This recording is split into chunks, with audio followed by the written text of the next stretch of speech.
Salut, c'est Guillaume. Je vous propose de découvrir un extrait du prochain épisode de Course épique. Course épique, c'est chaque semaine un invité, une course, une histoire hors du commun.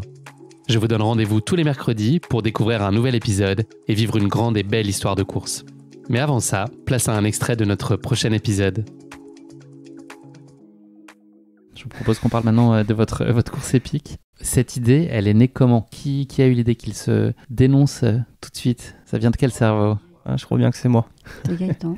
Il y a combien de temps ? C'est le soir de mes 80 ans, le 4 janvier. Enfin, c'était le 6 ou le 7 janvier. Ouais, mais c'est parti d'avant. Bah, c'est vous qui...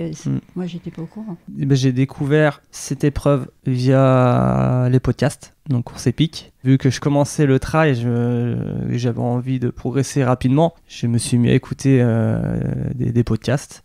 J'ai suivi des athlètes qui l'avaient fait. J'ai entendu ce podcast où tu suivais plusieurs personnes qui le faisaient, dont un papa et sa fille. Ouais, Frédéric de la Nouvelle. Voilà. Absolument. Et Cécile, sa fille. Et je me suis dit, mais en fait, ça semble accessible. Donc j'ai commencé à me renseigner un peu plus. Donc je suis tombé sur la moyenne de courses de 3,5. J'ai commencé à le questionner sur leur périple, parce qu'elles ont fait beaucoup de marches, donc j'ai commencé à questionner leur périple pour savoir si c'était jouable.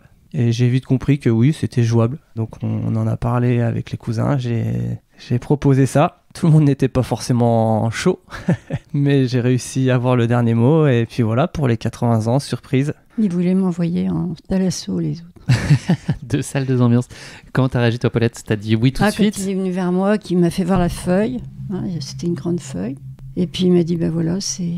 je lui ai dit, tu crois que je peux le faire ? Tu m'as dit, oh oui. Puis après j'ai regardé, j'ai dit 70 km, c'est faisable. C'est faisable. J'ai dit oui tout de suite. Et ta maman ?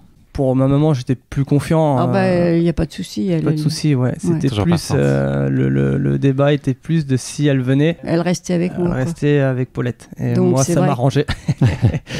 Ça m'arrangeait bien parce que l'aventure dans le Sahara avec Paulette et maman, c'était super idée. Mais j'avais quand même envie de faire la longue distance. Donc pour moi, ça me permettait de faire les deux, de passer un moment en famille. Et de te donner sur les étapes pleinement. Voilà, c'est ça. Votre marathon des sables, il a démarré quand là on est toujours début janvier, là, Paulette, c'était signé dès demain.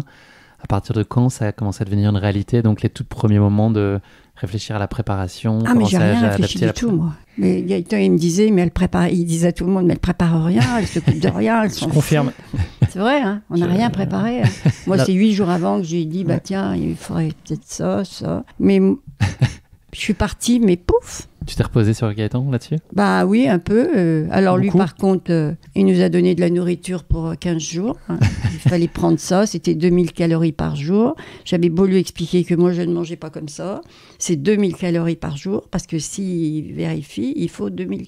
Alors j'avais un sac qui était bandé, 9 kilos. C'est de ma faute. L'appareil à raclette, tout ça. Ça y est, c'est moi qui... 9 kilos, mon sac. Ouais. Tout le monde m'a dit qu'il était trop lourd, que c'était le plus lourd. Mais bon, c'était trop bien. Et physiquement, est-ce que tu as un peu accru quand même les séances de marche, ou tu as gardé ton rythme quotidien habituel ? J'ai été marcher un petit peu plus longtemps quand même, oui. J'ai fait des marches de 20 km j'ai fait Charbonnière, tout ça. Plus régulièrement ? Donc, oui, plus régulièrement.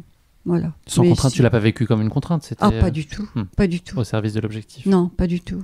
Vous avez fait le choix donc de distances différentes. Toi, 120 km au global, Gaëtan. Toi, Paulette, 70 km comme ta fille. C'était quoi votre objectif ?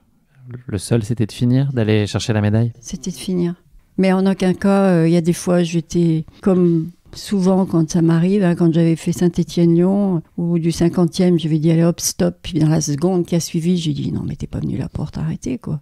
Là, c'était pareil. Hein. Je pouvais dire que j'avais mal aux jambes, je pouvais dire que... Mais à aucun moment, j'aurais arrêté.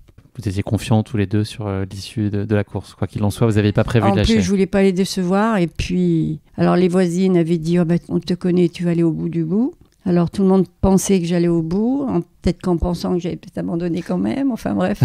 Qu'est-ce que vous attendez l'un et l'autre à vivre avant la course là ? Qu'est-ce que vous projetez comme envie sur cette course ? Comment vous l'imaginez ? Moi, j'étais plus tourné... l'imagination était plus tournée sur la vie collective que sur... l'effort physique ? Ouais, parce que je connaissais pas la semi-autonomie, l'autonomie. Et sur plusieurs jours, ça faisait beaucoup de monde, presque 600 coureurs. Et je m'étais dit, mais ça sera différent. Et comment J'avais hâte en fait de me dire, parce qu'on parle souvent du trail comme un sport où les gens sont bienveillants, où on s'entraide. C'est vrai que sur un ultra ou sur les trails, ça va quand même relativement, ça passe vite. Mais là, je me suis dit, c'est qui ça va être quoi. Et c'est vrai qu'au final, on a plus le temps de parler, plus le temps d'échanger. On est au milieu du désert, donc on n'a pas grand-chose à faire à part discuter, faire un feu, parler de tout et de rien. Donc ouais, c'était plus ce côté-là que la performance pour le coup. Toi, Paulette, est-ce qu'il y avait des questions au-delà on parle beaucoup de la dimension sportive de cet événement, mais c'est effectivement, il y a tous les à côté, l'autonomie, le sommeil, la chaleur. Est-ce que ça t'inquiétait aussi ? Alors le sommeil, moi ça m'a pas du tout, parce que je suis une lève-tôt. À 4h du matin, j'étais réveillée, donc j'ai pas eu de souci de... C'est toi qui réveillais le bivouac le matin, tu faisais sortir tout le monde des tentes ? Je sais pas, mais à 4h, j'étais réveillée, moi j'attendais qu'une chose, que tout le monde se lève. Et puis moi ce que j'ai le plus craint, c'est peut-être la chaleur. Parce que la distance par elle-même, je connais. Non, mais finalement, j'ai pas eu la trouille, moi, quelque part, non.